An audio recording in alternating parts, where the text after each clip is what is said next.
hey, I'm gonna retire from competition, right? That thought never crossed in my mind. But what happened was just got busy with life, right? You get busy with your students and your fighters and your gym, and you're traveling all the time, and you're ending up like giving all your time away and not training for yourself, right? Like you're training, but it's not for yourself.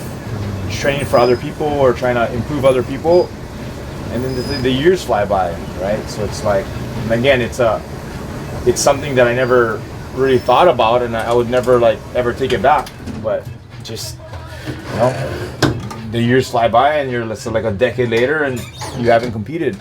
But there was times where like I've signed up for like the world championships, or like I registered for the Pan Ams thinking like, hey, I'm gonna do it, and then we get fights booked, right? So, you know, we put a lot of guys out in Hawaii out of UFC.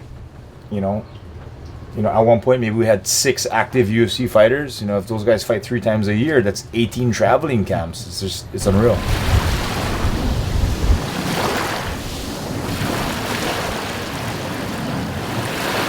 It's kind of like the first spot my dad brought me out, teach me how to surf. I learned in this in-between area, and like, man, a lot of our family surfed at that break. And then, you know, if possible, I get over here, like one of the best waves on the South Shore is Ala Moana Bowls over here. I was actually a black belt when I like really started to like get into surfing like on my own, you know. So I was able to kind of retrace the steps that I took coming up in jiu-jitsu as I seen it in surfing, right? Like, so like for jiu-jitsu, the goal is to submit somebody, right? But you're not submitting anybody maybe 1% of the time, right? The whole thing is like the process, you know what I mean, positioning, it's kind of going through the routine. And in surfing, it's the same way, right? Like you're not going to be catching waves or riding waves 1% of the time.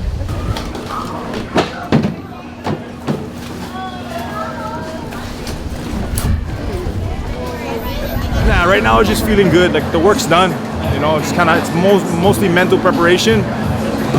Man, as you can see, it's like, you know, I was fortunate that I got to take a few weeks to like focus on myself, but I'm still in here as a coach. You know, we got other guys who have fights coming up that I got to make sure I sacrifice for and give them my energy. You know, other guys with matches coming up. So I don't even think there is a balance. You know what I mean? Really, our students come before us. You know, I'm fortunate that we have the staff and the help and the support where like I can break away and get some of my own time in. Last one, guys. Last one. Let's go.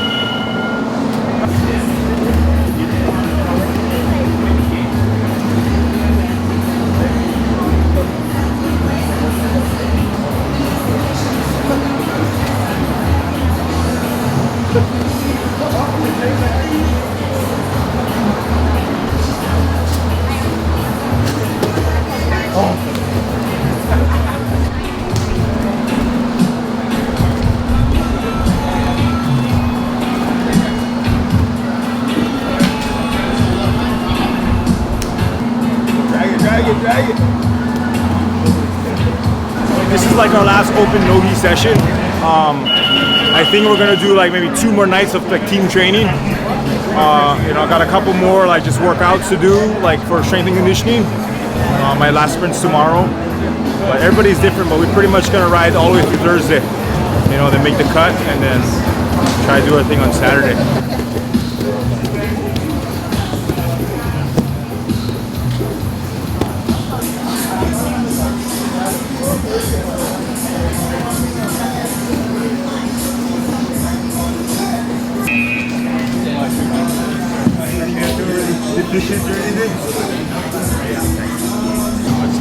Good wrestler, just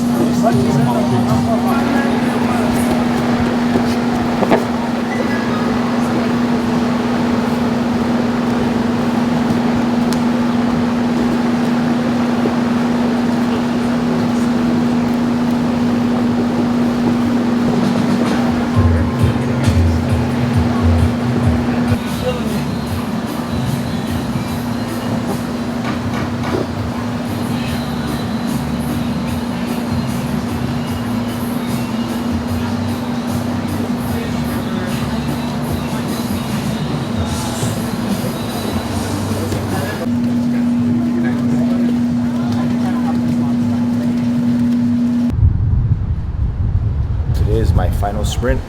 Once I sign the agreement for the match, I messaged my trainer Darren, who I've been seeing for like when I was competing, and he put together a little mini camp, you know, and it was a short amount of time. Like I probably didn't need to do a camp, but it's just part of like physical and mental preparation for any type of competition, you know. Rylan's jiu-jitsu program was a little bit different just because of the time frame. We only had a couple of weeks to get going, so we just tried to make sure that all his muscles were activated, firing, trying to make sure that he was able to explode repeatedly without getting injured, right? So the guy's not a young guy anymore, so we got to make sure that he can just step on the mat and do what he does without having to worry about some nagging injuries and things like that. You know, we're doing just kind of like a 10-second sprint, 20-second rest, 10 minutes straight. It mimics what we would do in jiu-jitsu, right? Like there's like active burst periods and then active rest periods where you're holding or establishing position. But it's really the ability to get your body going really fast and then slow it down and recover and get it going again. Probably it's harder than jiu-jitsu because maybe the rest periods are longer than jiu-jitsu because you can kind of relax in certain dominant positions. So yeah, this is definitely a higher pace.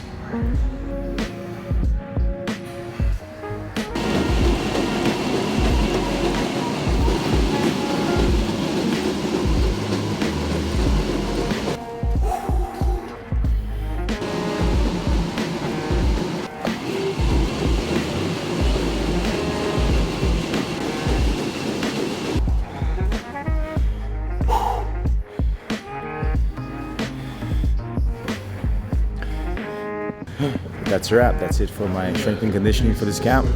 It's short but sweet. That's a wrap. Thank you for everything.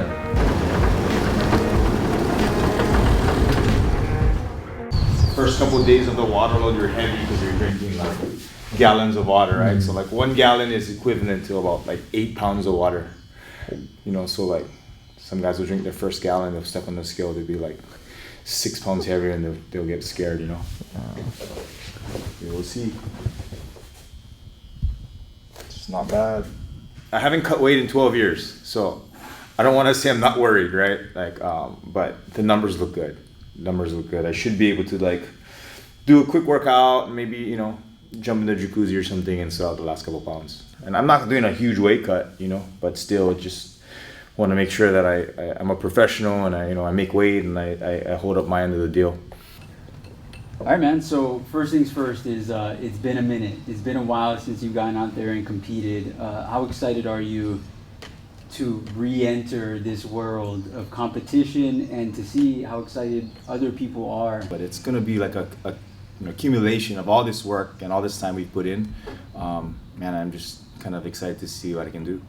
Now, you brought it up over a decade since you competed, and you know a big reason why is because you've been putting all your energy, all your focus in other people. Man, thank you. Yeah, thank you. I appreciate your time. No, thank you. Thank you. Thanks. I absolutely love covering Hawaii sports. It's why I do what I do. I've had opportunities to do this other places, but would never ever consider it because this is what my passion is Hawaii sports. And so people like Rylan and the people that he trains, they're all just perpetuating Hawaii sports. And so it's my job, I feel like, to let people know about it. And it sounds cliche, but the next generation that sees what's possible makes them believe what is possible. And then they can take it even to the next level. So it's my passion, it's my pride, and I love doing it. All right, let's see what we got. It was a totally different time, right? Like nobody believed in any jiu-jitsu athletes at one point, where like you couldn't get any sponsors. You know what I mean? So like I have emails like 2010, like I'm sending out like sponsors, like trying to seek sponsors. Like this is October 2010, sponsorship, Vans, Red Bull, like, you know, and they just come back and you can't even get anybody sponsors, right? Like, just trying to get some support so you can make some money to buy some plane tickets or just cover some costs, right? And now it's a totally different world, you know, with social media.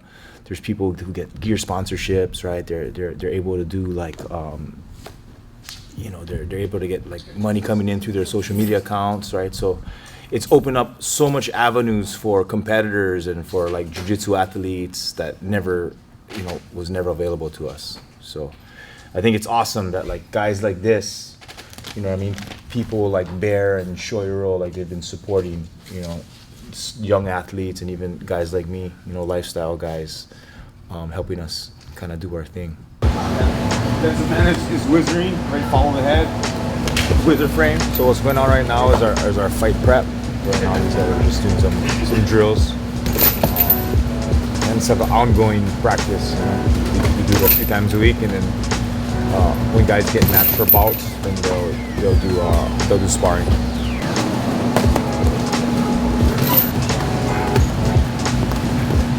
This is the lifestyle, you know. Like I took the match because I had like 3 clear weeks, but 3 clear weeks meaning like I wasn't have to travel, or I didn't have any big events where, you know, I would be obligated to be out at the gym. But yeah, there's always something going on.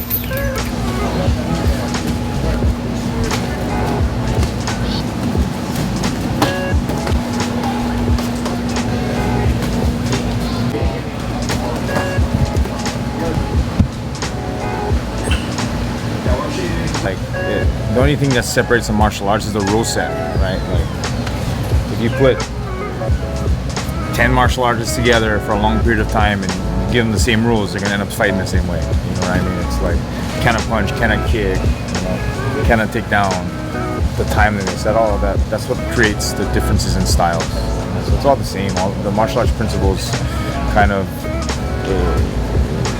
they work in any type of martial art. Reverse shrimp, normal shrimp. Step, reverse shrimp, normal shrimp. Then sliding underneath. Precision movement, step, reverse shrimp, normal hip escape. Choke somebody with Get your head tight. Yep, there you go. Yep, that's it. Just pull the elbow out.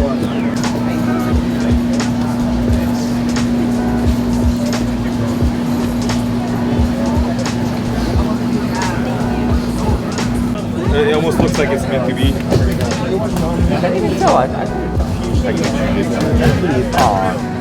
Yeah, it looks like it's yeah. Like it's meant to be, That yeah? actually looks kind of cool. I got it.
you, boys.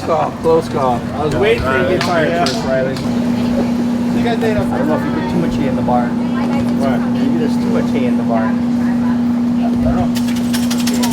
Done already, done. Yeah, more hay in the barn. Horses ran in the barn. It's got to show up. Got to show up Saturday. That's it.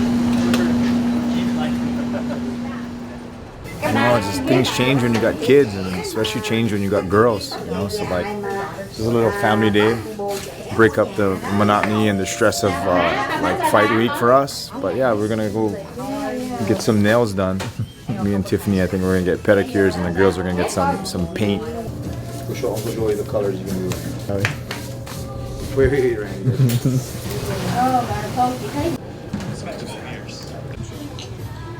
I feel good. I mean, I don't think it's my color. What do you think?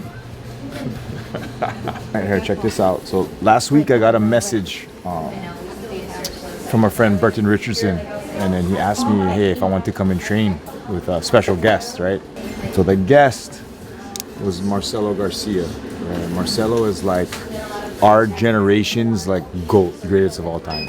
Right? So it's super cool when everybody wants to like, we posted on social media and everyone wants to like get the roles, but you know, what goes on training stays in training. So the cool thing about it, right, beyond that I got to train with him, is my last international competition, right, my last competition in like the World Championships was against Marcelo, right? So I lost the decision to him, but like, you know, we had a pretty good match. Like I almost scored on him. You know, I did end up losing. But man, yeah, it was one of my favorite matches. I know a lot of people remember this. But it's one of those things where it's like, you know, I got more recognition from this loss against Marcelo than any other win in like the career that I had, you know? So it just goes to show, like, you know, the losses, the wins don't really matter.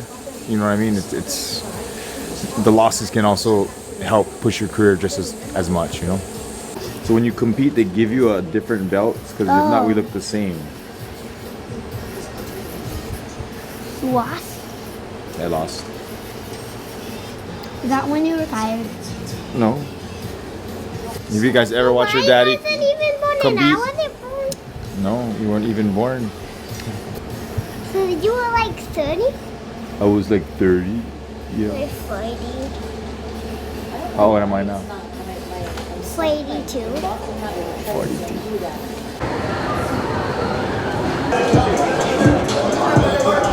We're good, man. Ready to weigh in. Get some food and some liquid in. In the grand scheme of things, this was like a walk in the park compared to like I've seen the things like our MMA fighters go through. I mean, everything is difficult, right? Like anything outside of your normal or your comfort zone. But I think anybody who's in this sport, right, or who competes, like it's all worth it. The sacrifice is worth it, right? And that's why we do it. How are you? Good to see you. I'm excited. Charles Loki, right? Loki. Yeah, nice. Excited to see you guys, man. Oh yeah, you too, man. Yeah, go get it. Yeah. Crazy. And then it's separate too. Yeah. Weigh-ins are done. You know, we've all primed our stomach, got some food and some drink, and now we're gonna go get like a real legit meal. Throughout the years, we've done hundreds of these in like for the fighters. But when I was competing, we were poor college kids, so you know, we just like go have burgers or something. You know what I mean? So this is kind of like my first ever like post weigh-in, pre-match, like legit meal. After this, I gotta go to Waikiki.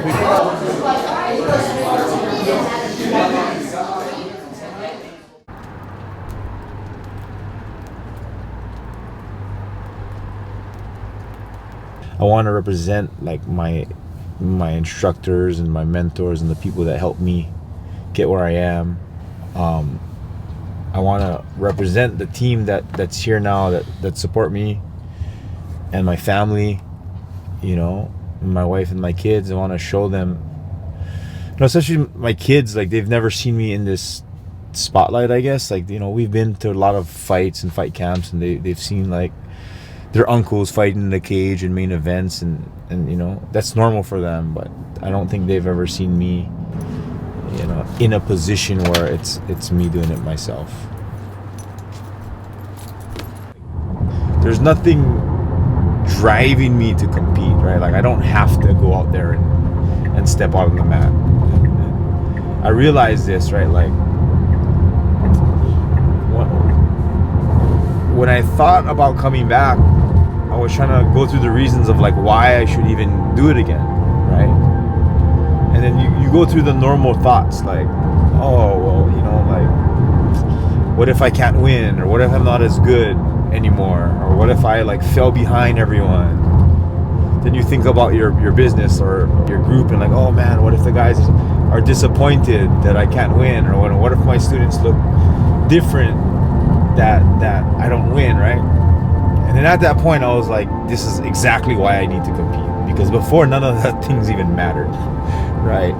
It didn't even matter like what anybody thought. So now, like, you know, to go through that process and actually having to care, like, yes, I understand I now have a different role, but at that point I was like, okay, I'm gonna just sign the paper and I'm gonna do it. Let's go, right? Woo!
Like everything I've done in my past is bringing me to this time, this moment, right? So like all these experiences of prior competition, of my practice and my training, and the things I teach on a daily.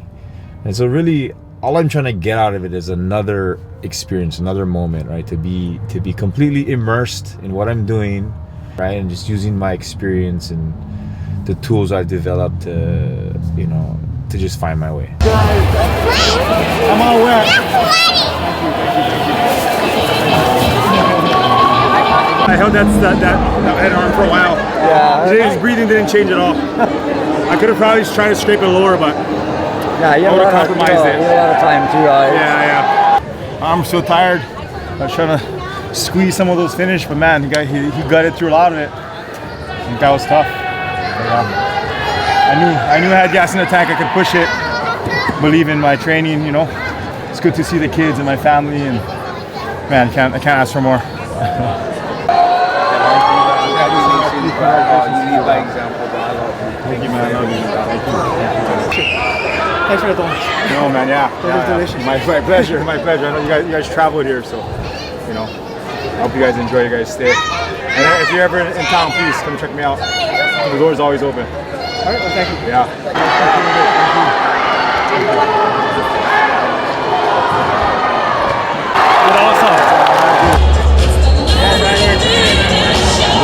Thank you, thank you, thank you.